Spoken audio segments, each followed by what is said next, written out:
90 రోజుల కోర్సు పూర్తి చేస్తే చాలు 100% ప్లేస్మెంట్ సపోర్ట్ తో సాఫ్ట్వేర్ జాబ్ మీ సొంతం. వెంటనే కోడ్ జ్ఞాన్ డెస్టినేషన్ ని సంప్రదించండి. Welcome to Suman TV. నేను మీ సుమన్ టీవీ నాగ్.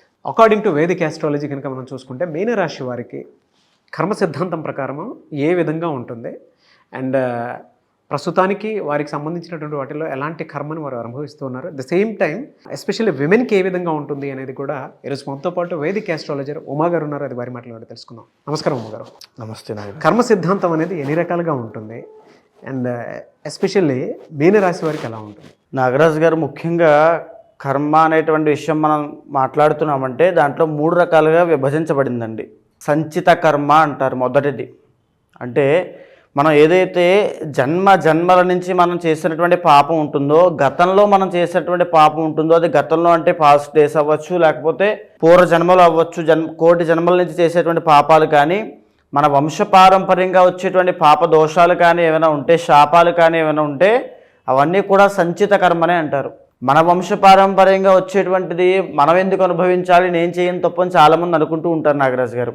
ఉదాహరణకి మనకి కార్తీక పురాణంలో ఒక కథ ఉంటుంది.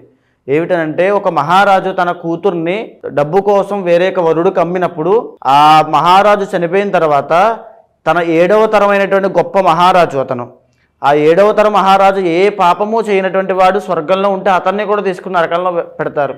నేనేం తప్పు చేశానయ్యి అంతకాలం తర్వాత స్వర్గంలోంచి మళ్ళీ నరకంలోకి తీసుకువెళ్ళారంటే, నీ 7వ తరంలో పుట్టినటువంటి మహారాజు దరిద్రంతో బాధపడుతూ డబ్బు కోసం తన కూతుర్ని అమ్మేశాడు, అందుకోసం నిన్ను కూడా తీసుకెళ్ళి లోపల పెట్టామని చెప్తారు. అంటే మనకు ఆ కర్మ అనుభవించే యోగం ఉంది కాబట్టే మన 7వ తరంలో ఆ మహారాజు జన్మించాడు.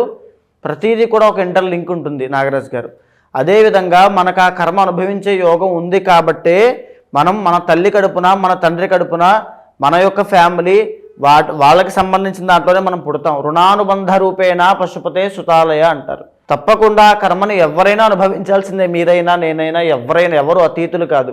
అయితే ఈ సంచిత కర్మ వల్ల వచ్చేటువంటివి, ఇప్పుడు మన జీవితంలో పడేటువంటి కష్టాలన్నీ కూడా సంచిత ప్రారబ్ధ కర్మ వల్ల వస్తూ ఉంటాయి. మనం పూర్వజన్మ పాపము లేదా ఇప్పుడు చేసుకునేటువంటి పాపము. అయితే దీన్ని సంచిత కర్మ అంటారు. ఇక రెండవది ప్రారబ్ధ కర్మ అని ఉంటుంది. అంటే మనం ఈ జన్మలో మన చేతులారా మనం చేసుకునేటువంటి పాపాలు, స్వయంకృత అపరాధాలు అవ్వచ్చు, ఏదైనా అవ్వచ్చు. మనకి ఉద్యోగం వస్తుంది, మనం చదవట్లేదు, మనం ఒక కర్మ ప్రతి కర్మకి కూడా రిఫ్లెక్షన్ ఉంటుంది నాగరాజు గారు, ఖచ్చితంగా కనబడుతుంది. ఇప్పుడు ఎవరు చూడట్లేదు కదా, నేను ఒక దొంగతనం చేశాను అనుకోండి, అది ప్రారబ్ధ కర్మ. ఇప్పుడు ఈ జన్మలో ఇప్పుడు నేను చేసేటువంటి ప్రారబ్ధ కర్మ ఖచ్చితంగా ఏదో రోజు అది నాకు ఎఫెక్ట్ కొడుతుంది. అది ప్రారబ్ధ కర్మ. అది నేను ఇలా తెలుసో తెలియక నిప్పును ముట్టుకున్నాను అనుకుని కాలుతుందా లేదా, అదే ప్రారబ్ధ కర్మ. మనం ఏం చేస్తున్నామో దానికి అదే జన్మలో మనం అనుభవిస్తున్నామంటే అది ప్రారబ్ధ కర్మ. అయితే ఇక మూడవది ఆగామి కర్మ అని ఉంటుంది. అంటే ఏదైతే సంచిత కర్మ ఉందో, అంటే సంచిత కర్మ మనం ఎన్నో జన్మల నుంచి చేసిన పాపం అంతా ఒకేసారి మన మీదకి రాదండి. ఈ జన్మలో ఎంతైతే అనుభవించాలో అదంతా అనుభవిస్తూ ఉంటాం. బ్యాలెన్స్ మిగతా ఉంటుంది కదా, రిమైనింగ్ అంతా ఉంటుంది కదా. ఆ సంచిత కర్మ ఇప్పుడు మనం చేసిన ప్రారబ్ధ కర్మ అంతా కలిపి ఆగామి కర్మగా రాబోయే రోజుల్లో మనం అనుభవిస్తాం. దీన్ని ఆగామి కర్మ అంటారు. ఈ 3 కర్మలు ప్రతి మనిషిని, ప్రతి రాశిలో ఉండేటువంటి వ్యక్తి మీద ఆధారపడి ఆ వ్యక్తి యొక్క జీవితాన్ని చిన్నాభిన్నం చేస్తూ ఉంటాయి, ఇబ్బందులు గురి చేస్తూ ఉంటాయి. ఏదైనా కష్టమైనా పడవచ్చు, సుఖమైనా పడవచ్చు, ప్రతిదీ కూడా కర్మ మీద ఆధారపడి ఉంటుంది. ఇప్పుడు మనం ఒక రాశి వారికి ఇలా ఉండబోతోంది అని చెప్తున్నప్పుడు ఆ రాశి వాళ్ళకి ఎందుకు కనెక్ట్ అవుతుందండి? ఉదాహరణకి మొన్న ఒక రాశి వాళ్ళ గురించి మనం చెప్పినప్పుడు ఎంతోమంది ఫోన్లు చేసి చాలా కరెక్ట్గా యాక్యురేట్గా చెప్పారండి. ఎలా జరుగుతుంది అదంతా కూడా. ఒక రాశి మీద ఎలాంటి కర్మ ప్రభావం పడుతుంది అనేటువంటిది కూడా జ్యోతిష్ శాస్త్రం నిర్దేశించింది. దాని ఆధారంగానే ఆ రాశి వాళ్ళకి ఎప్పుడు ఎలాంటి సమస్యలు వస్తున్నాయో మనం క్లారిటీగా చెప్పొచ్చు. విమెన్కి ఏ విధంగా ఉంటుందండి? అంటే మీనరాశి విమెన్కి ప్రస్తుతం వారు ఏ కర్మ అనిపిస్తూ ఉన్నారు, ఏ మంత్ నుంచి ఏ మంత్కి ఏ విధంగా ఉండే అవకాశం ఉంటుంది? ఇప్పుడు మనం మాట్లాడుకున్నటువంటి యొక్క కర్మ ఏదైతే 3 కర్మలు, సంచిత, ప్రారబ్ధ, ఆగామి కర్మ అనేటువంటి 3 ఉన్నాయో, ఇది మరీ ముఖ్యంగా మీనరాశి వాళ్ళకి, స్త్రీలకి, వీళ్ళు ఒక కాస్మిక్ పీపుల్ అండి చెప్పాలంటే. ఈ పదం ఎందుకని వాడుతున్నానంటే, ద ఒరిజినల్ 12th హౌస్ అది గురుడికి సంబంధించినటువంటిది. అదేవిధంగా ఈ మీనరాశి 12వ స్థానం అంటే మోక్షస్థానం అని అర్థము. వాళ్ళ యొక్క ఆలోచన విధానము కానీ, వాళ్ళ యొక్క స్థితిగతులు కానీ, ఆచార వ్యవహారాలు కానీ నార్మల్ పీపుల్గా ఉండవు. ఎప్పుడూ కూడా అవుట్ ఆఫ్ ది బాక్స్ ఉంటాయి. వైరాగ్యానికి, ఆత్మజ్ఞానానికి, భగవద్ అనుగ్రహానికి, స్పిరిచువాలిటీకి ఈ పదాలే ఉంటాయి వాళ్ళ జీవితంలో అన్నీ కూడా. డబ్బు, పేరు, ప్రఖ్యాతి ఇది కాదు వాళ్ళు కోరుకునేది. వాళ్ళ దారిలో ఉన్నప్పటికీ కూడా బ్యాక్ ఎండ్లో వాళ్ళకి ఖచ్చితంగా భగవద్ అనుగ్రహం ఉంటుంది, ఒక స్పిరిచువల్ పాత్ అనేది ఉంటుంది. ఎందుకనంటే ఈ గురుడు యొక్క సంబంధించింది కాబట్టి అండి వీళ్ళ జీవితంలో పెను మార్పులు ఉంటాయండి. ఎప్పుడైనా ఒక మనిషి సాధారణంగా డబ్బు సంపాదిస్తున్నాడు అంటే అంత ఏం ఉండదు. ఒక మనిషి అప్పటిదాకా ఒకలా ఉండి తర్వాత ఆత్మజ్ఞానంతో కానీ ఒక వైరాగ్యంతో కానీ మారాడంటే అతని లోపల ఎంతో ఒక సందిగ్ధమైనటువంటి ఒక యుద్ధం జరుగుతుంది ఖచ్చితంగా. అదేవిధంగా మీనరాశి వాళ్ళకి మరీ ముఖ్యంగా ఇప్పుడు మనం మాట్లాడుకునేటువంటి సంచిత కర్మ ఎలా ఎఫెక్ట్ చేస్తుంది అనే విషయం చూస్తే, వృత్తిపరంగా మీనరాశి వాళ్ళు ఉద్యోగం చేస్తే కలిసి రాదు. ఈ మాట గుర్తుపెట్టుకోండి. వాళ్ళకు ఉద్యోగం చేస్తే కలిసి రాదు, కేవలం బిజినెస్ మాత్రం చేయాలి. ఇండిపెండెంట్గా వాళ్ళ స్కిల్స్ని నమ్ముకోవాలి తప్ప వాళ్ళు ఉద్యోగం చేస్తున్నారంటే వాళ్ళు సంచిత కర్మలో కొట్టుమిట్టాడుకుంటున్నారని అర్థం. వాళ్ళకి ఆ కర్మ ఇంకా ఉంది. ఓకే, తరువాత ఇంకా చెప్పాలంటే మీనరాశి వాళ్ళకి 6th house ruled by Ravi కాబట్టి ఫాదర్ విషయంలో చాలా ఇబ్బందులు వస్తాయి.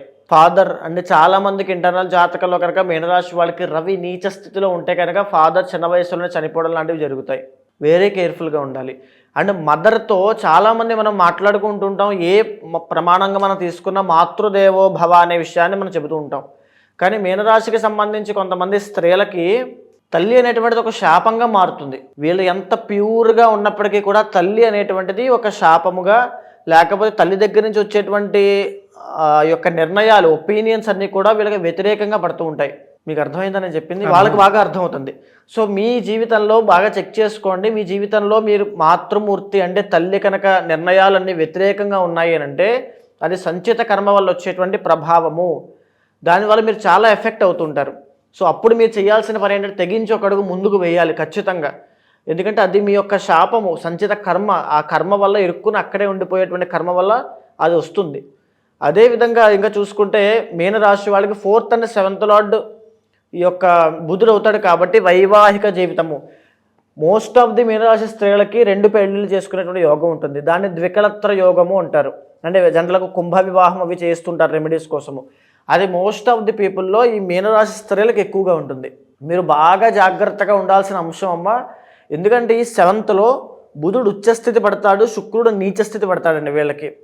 సో ఏంటంటే పెళ్ళైన తరువాత కూడా మీ లైఫ్లోకి వేరే వ్యక్తులు రావడం కానీ, వాళ్ళ వల్ల మీ జీవితం ఎఫెక్ట్ అవ్వడం కానీ, మీ యొక్క మ్యారీడ్ లైఫ్ దెబ్బతినడం కానీ అయ్యేటువంటి అవకాశాలు ఉంటాయి. మీ మీద అనుమానాలు చాలా ఎక్కువ ఉంటాయి. ఎక్స్ట్రా మ్యారిటల్ అఫేర్స్ ఉన్నాయేమో అనేటువంటిది అనుమానాలు చాలా ఎక్కువ ఉంటాయి. బికాజ్ యు ఆర్ వెరీ చేస్తున్నారండి, ఖచ్చితంగా వాళ్ళకి తెలుస్తుంది.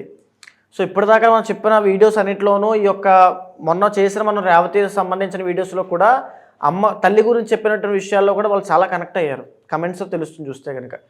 సో ఇదేంటంటే అనుమానాలు చాలా ఎక్కువ అవుతాయండి. బికాజ్ మీ యొక్క ప్రవర్తన కూడా కొంచెం జాగ్రత్తగా చూసుకోండి మ్యారేజ్ అయిన వాళ్ళైతే. ఎందుకంటే ఎవరెవరో మీ జీవితంలోకి వచ్చి నార్మల్గా స్నేహపూర్వకంగా మాట్లాడినప్పటికీ కూడా బయటికి మాత్రం ప్రొజెక్షన్ మాత్రం అంతా వేరే రకంగా వెళ్తుంది. అది మీకు తెలిసినా తెలియకపోయినా ఇది సత్యము. చాలా జాగ్రత్తగా ఉండండి. అత్తగారికి సంబంధించి ఎన్నో సమస్యలు మీకు వస్తాయి. శుక్రుడు నీచ స్థితిలో ఉంటాడు కాబట్టి భర్తకి మీకు మధ్యలో అత్తగారు ఎంటర్ అవ్వడము, లేకపోతే అత్తగారి వల్ల వచ్చేటువంటి సమస్యలు మీరు చాలా ఇబ్బంది పడడము. అండ్ ఇంకొక మేజర్ ఇబ్బంది చెప్తున్నానండి, సంతానపరమైన ఆరోగ్య సమస్యలతో మీరు బాధపడతారు. సంతానం కలగకపోవడం, మిస్క్యారీ అవ్వడం లాంటి వాటి వల్ల మీకు సంతానం కలగదేమో అని చాలా ఇబ్బందులు వస్తాయి.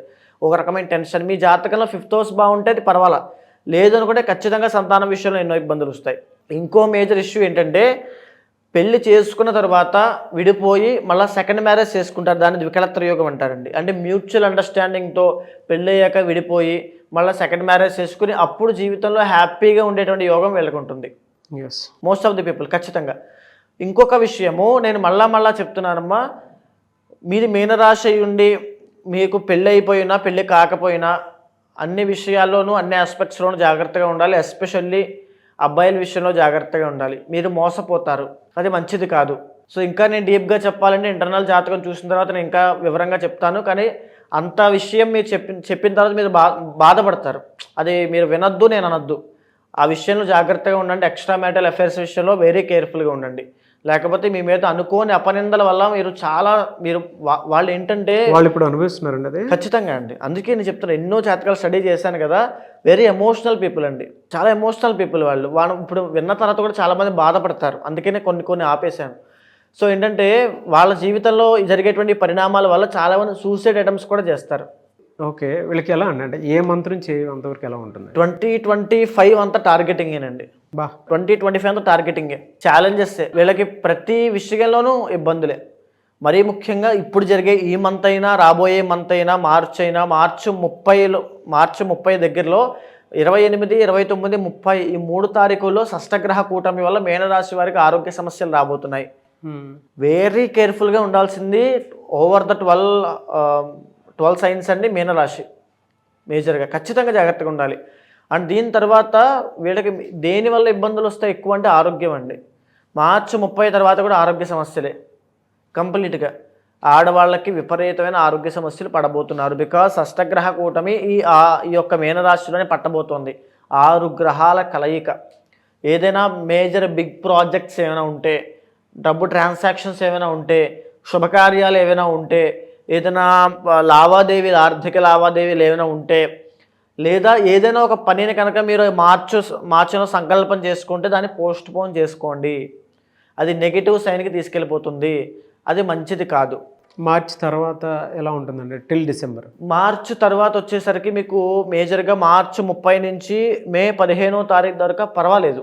ఎస్పెషల్లీ మే 15వ తారీఖు దగ్గర నుంచి గురుడు మారుతున్నాడు. గురుడు మిథునంలోకి వచ్చిన తర్వాత 4th హౌస్లోకి వస్తాడండి. 4వ స్థానంలోకి గురుడు వచ్చిన తర్వాత కొంతమందికి ఈ యొక్క గృహ సంబంధిత విషయాల్లో ఎవరైనా ఇల్లు కడుతున్నారు అనుకోండి, ఇల్లు మధ్యలో ఆగిపోవడం లాంటివి, లేకపోతే డబ్బులు అందక మధ్యలో ఆగిపోవడం, ఆస్తులు అమ్మేయాల్సిన పరిస్థితి రావడము, ఇలాంటివి చాలా జరుగుతాయి. ఉన్న ఆస్తిని అమ్మేసే పరిస్థితులు ఖచ్చితంగా జరుగుతాయి. కుటుంబపరమైన ఒత్తిళ్లు పెరుగుతాయి. తరువాత మేజర్గా చెప్తున్నాను, ఇంకొకటి చాలా ప్రధానమైన విషయము, వ్యసనపరులు ఉంటారు కొంతమంది అండి. జోదరులు, వ్యసనపరులు, వీరిద్దరూ నష్టపోతారు. నష్టపోవడం అంటే ప్రాణం కూడా నష్టపోవచ్చు, చనిపోవచ్చు. వెరీ కేర్ఫుల్గా ఉండాల్సిన టైం అండి ఇది. మీకు ఏమైనా వ్యసనాలు కానీ అలవాట్లుగా ఉంటే దయచేసి దూరంగా వచ్చేసేయండి. జోదం కానీ, బెట్టింగ్స్ కానీ, ఎవరైనా సరే, ఏదైనా సరే, అది ఏ బెట్టింగ్ అయినా, ఏ జోదం అయినా, ఏ అలవాటైనా వెరీ కేర్ఫుల్గా ఉండాల్సిందే. బికాజ్ రాహు 12th హౌస్లో రాబోతున్నాడు. అనుకోని పిచ్చి ఖర్చులు పెరిగిపోతాయి. అక్టోబర్ టు డిసెంబర్ ఎలా ఉంటుంది? అక్టోబర్ టు డిసెంబర్ వచ్చేసి సామాన్యంగా ఉంటుంది, పర్వాలేదండి. అంత మేజర్ చేంజెస్ గొప్పగా ఏమి ఉండదు, పర్వాలేదు. ఎలా సార్ వీళ్ళకి ఏదైనా మంచి శుభ ఫలితాలు కలగాలి అని అంటే? విష్ణు సహస్రనామం పారాయణ చేసుకోవాలి. కాస్మిక్ రాశి కాబట్టి విష్ణు సహస్రనామం పారాయణ ప్రతినిత్యము ఇలా చెప్పుకుంటూ పోతే చాలా పరిహారాలు వీళ్ళకి చెప్పొచ్చు అండి. కానీ ఇంటర్నల్ జాతకం చూసిన తర్వాత మాత్రమే వీళ్ళకి నిర్దిష్టమైన పరిహారం చెప్పే అవకాశం ఉంటుంది. ఎందుకంటే వాళ్ళకి ఏ దశ నడుస్తుందో, ఏ దశ నడవట్లేదో, ఎవరి కంట్రోల్లో ఉన్నారో, D1, D9, D10 చార్ట్స్ ఎలా ఉన్నాయి, షడ్బలాలు ఎలా ఉన్నాయి, అష్టకవర్గులు ఎలా ఉన్నాయి, సో చూడాలి. ఏ దశలు, ఏ గ్రహం ఏ నక్షత్రం మీద ఉంది, ఎన్ని డిగ్రీల దగ్గర ఉంది, ఉచ్చస్థిత, నీచస్థిత, మూల త్రికోణంలో ఉన్నారా, లేకపోతే వాళ్ళ యొక్క వీక్షణలు ఎలా ఉన్నాయి, రాజయోగాలు ఏమైనా ఉన్నాయా, ప్రప్రథమంగా చూడాల్సింది కాలసర్పదోషాలు ఏమైనా ఉన్నాయా, మ్యారీడ్ లైఫ్లో ఇబ్బందులు వచ్చేది వీళ్ళకు ఉంది కాబట్టి ఖచ్చితంగా ఏమైనా కుజదోషం ఏమైనా ఎఫెక్ట్ అవుతుందా, ఆ ద్వికలత్ర మాంగళ్య దోషాలు ఏమైనా ఉన్నాయా, వాటిని ఎప్పుడు ఎలా జాగ్రత్త పడాలంటే పెళ్లికి ముందు పరిహారం ఆచరించాలా, పెళ్లి తర్వాత పరిహారం ఆచరించాలా, చాలా చూడాల్సి వస్తుంది నాగరాజు గారు. అది ఇంటర్నల్ జాతకం మీద ఆధారపడి ఉంటుంది. Anyways, thank you so much అమ్మ గారు. నమస్తే అండి. ఎలా సార్ అంటే ఈ కర్మ సిద్ధాంతానికి సంబంధించినటువంటి రెమెడీ ఏమైనా ఉంటుందా? ఈ ఫిబ్రవరి 26వ తారీఖున నాగరాజు గారు మహాశివరాత్రి అయింది. జన్మకొక శివరాత్రి అంటారు. అంటే ఈ మహాశివరాత్రిని పురస్కరించుకుని నేను చేసేటువంటి కర్మ నివారణ అవ్వడం కోసం చేసే రుద్రయాగంలో పాల్గొమని చెప్పండి. ఎవరైనా సరే, ఏ ఇండివిజువల్లో అయినా సరే, అంటే మీ కర్మ మీదే, మీ భార్య కర్మ మీ భార్యదే, ఎవరి కర్మ వాళ్ళదే. ఎవరైతే రుద్రయాగంలో పాల్గొంటారో వాళ్ళు జన్మలతో చేసినటువంటి సంచిత కర్మ అయినా, వాడు తెలుసో తెలియకో ఈ జన్మలో ఏదో తెలియని పాపం చేసినటువంటి ప్రారబ్ధ కర్మ వల్ల వచ్చే కష్టాలైనా తొలగిపోతాయి. ఉదాహరణకి ఒక వ్యక్తి ఉంటారండి, ఎంతో సంపాదిస్తూ ఉంటాడు, కానీ ఒక్క రూపాయి కూడా నిలబడదు. అవన్నీ కూడా ఇంట్లో ఉండేటువంటి వాళ్ళ ఆరోగ్య సమస్యలకి, వాళ్ళ చదువులకి, వాళ్ళ కష్టాలకి, వాళ్ళ కోరికలకి అన్నీ దానం చేస్తూనే ఉంటాడు. శ్రమదానం అవుతుంది, అన్నీ అయిపోతూనే ఉంటే జీవితం అలసి సొలసిపోతుంది తప్ప అతను ఏమాత్రం అనుభవించలేడు. అది కూడా ఒక కర్మే. జీవితాంతము మనశ్శాంతి లేకుండా అందరి కోసం కష్టపడడం కూడా ఒక కర్మే. ఎంత సంపాదన ఉన్నప్పటికీ కూడా తినడానికి తిన్న తర్వాత అరగకపోవడము, ఆ డయాబెటీస్ అవ్వచ్చు, బీపీ అవ్వచ్చు, ఇవన్నీ కూడా ఎక్కడి నుంచి వస్తున్నాయండి? సంచిత ప్రారబ్ధ కర్మల వల్లే వస్తున్నాయి. ఎప్పుడైతే కర్మ అనేటువంటిది నాశనం అవుతుందో ఆరోగ్యపరంగా ఒక మెరుగైన జీవితం ఉంటుంది. అదేవిధంగా ఒక మ్యారీడ్ లైఫ్లో ఇబ్బందులు వస్తున్నాయి, మాంగళ్య దోషం ఎందుచేత వస్తుంది అంటే సంచిత కర్మ వల్లే వస్తుంది. ఆ సంచిత కర్మ పోతేనే ఈ మాంగళ్య దోషం పోతుంది. 33 సంవత్సరాల దాకా వివాహం కావట్లేదు అంటే ఎందుచేత కావట్లేదు అంటే సంచిత కర్మ వల్లే కావడం లేదు. ఎప్పుడైతే కర్మ అనేటువంటిది నాశనం అవుతుందో, మూలమైనటువంటి కర్మ నాశనం జరిగినప్పుడు ఎలాంటి కోరికలు తీరాలన్నా తీరుతాయి, ఎలాంటి సమస్యలు పోవాలన్నా పోతాయి. మీరు ఇప్పుడే అన్నారు యజ్ఞాలు, యాగాలు, హోమాలు లాంటి లేదంటే పూజలు చేస్తే కర్మ నాశనం అవుతుంది అని. అండ్ ఇందాక ఒక మాట కూడా అంటం జరిగింది, కర్మను అనుభవిస్తేనే పోతుంది అని. అవునండి, అనుభవిస్తేనే పోతుంది అని చెప్పేసి అంటూ ఉన్నారు. అండ్ పూజలు, యాగాలు చేస్తే నాశనం చేయొచ్చు అని చెప్పి, కర్మను నాశనం చేసేయచ్చు అని చెప్పేసి అంటూ ఉన్నారు. ఎలా అది? ఇక్కడ ముఖ్యంగా నాగరాజు గారు చాలామందికి ఉన్నటువంటి సందేహమే ఇది. అంటే కర్మ అనేటువంటిది అనుభవిస్తేనే పోతుంది కదా, మన కర్మ మనం అనుభవించాలి కానీ పూజలు చేస్తే ఎందుకు పోతుంది అని చాలామంది అనుకుంటూ ఉంటారు. ఉదాహరణకి ఒక మార్కండేయుడు అనేటువంటి ఒక మహాశివభక్తుడు, ఆయనకి 8 సంవత్సరాల వయసు ఉంది. ఆయన శివుడికి విపరీతమైనటువంటి ఆరాధన అంటే అభిషేకం చేస్తూ స్వామి యొక్క తపస్సులో, స్వామి యొక్క భక్తిలో మునిగి ఉన్నాడు. మునిగి ఉన్నప్పుడు ఆయన యొక్క ఆయుష్ అనేటువంటిది కంప్లీట్ అయిపోయింది. యమధర్మరాజు అంటే ప్రాణం తీసేటువంటి యమధర్మరాజు యమపాశంతో సహా వచ్చి, నాయన మార్కండేయ బయటికి రా, నీ ఆయుష్ పూర్తయిపోయింది, నీ ప్రాణం తీసుకెళ్లేటువంటి సమయం ఆసన్నమైంది, నువ్వు బయటికి రా అని పిలిస్తే నేను రాను, నా పూజ శివ పూజ అయ్యేంత వరకు నేను బయటికి రాను అంటాడు. ఓకే, శివ పూజ ఎప్పుడు అవుతుంది అని యమధర్మరాజు అడిగితే, నా తల్లిదండ్రులు ముక్తికి వెళ్ళేంత వరకు కూడా నా శివ పూజ అవ్వదు అని చెప్తాడు.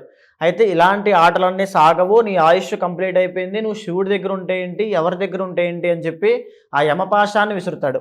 అప్పుడు మార్కండేయుడు భక్తితో శివుణ్ణి ఆలింగనం చేసుకుని చంద్రశేఖర చంద్రశేఖర చంద్రశేఖర పాహిమామని చంద్రశేఖరాష్టకం పాడితే, శివుడు శివలింగంలోంచి ఉద్భవించి ఎడంకాలతో యమధర్మరాజుని గుండెల మీద ఒక్క తన్నుతాడు. నా భక్తుణ్ణి నువ్వెవడరా ముట్టుకోవడానికని అని తన్ని ఆ మార్కండేయును చిరంజీవిగా చేస్తాడు. ఈ సృష్టి ఉన్నంత కాలము నువ్వు బ్రతికే ఉంటావు, నిన్ను ఆపేవాళ్ళు లేడని. ఇక్కడ ఈ కథలో కనిపించేటువంటి మార్కండేయుడు జీవుడు, వచ్చినటువంటి యమధర్మరాజు కర్మ, వచ్చినటువంటి శివుడే మన భక్తి, మనం చేసేటువంటి పూజ. అంటే ఈ మార్కండేయుడికి ఏదైతే తన సంచిత పాపకర్మ వల్ల ఆయుష్ అయిపోయిందో, ఆ కర్మ వల్లనే ఆయుష్ తీయడానికి యమధర్మరాజు వచ్చాడు. ఏదైతే ప్రారబ్ధ కర్మ అంటే ఇప్పుడు తను చేసుకునేటువంటి భక్తి, ఆ పూజ, ఆ యొక్క స్వామి యొక్క కటాక్షం ఏదైతే ఉందో, స్వామి ఆ భక్తి రూపంలో వచ్చి కర్మని నాశనం చేసిందా చేయలేదా? అవును. భక్తి అనేటువంటి ఒక మాధ్యమంగా మారి కలియుగంలో ఈ పూజల రూపంలో మన కర్మ అనేటువంటిది నాశనం అవుతూ ఉంటుంది. సో అందుకే మీరు 26న కర్మ నివారణ అవ్వడం కోసం రుద్రయాగం అనేటువంటి చేయడం జరుగుతోంది. ఎవ్వరు పాల్గొన్నా సరే వాళ్ళందరికీ కూడా సంచిత ప్రారబ్ధ కర్మ పోయేటట్టుగా ఆ రుద్రయాగంలో సంకల్పం చెప్పడం వల్ల ఏదైతే ఒక మనిషి ఆ మోయలేనటువంటి కర్మ బరువు ఉంటుందో దానిని ఆ తక్షణ మరుక్షణం నుంచి ఆ కర్మ అనేటువంటిది నాశనం అయిపోతుంది. సో ఎవరన్నా అప్రోచ్ అవ్వాలి అనుకుంటే ఎలా అండి? మీకు కింద కనిపించేటువంటి నెంబర్కి కాంటాక్ట్ అయితే మా వాళ్ళు మీకు పూర్తిగా వివరాలన్నీ ఇస్తారు, దానికి సంబంధించిన వివరాలన్నీ కూడా చెప్తారు. ఖచ్చితంగా కాంటాక్ట్ అవ్వండి. ఏ విషయాలు కూడా, ఏ నియమాలు పాటించాలి, ఏ మంత్రజపం చేయాలో కూడా స్వయంగా నేనే చెబుతాను.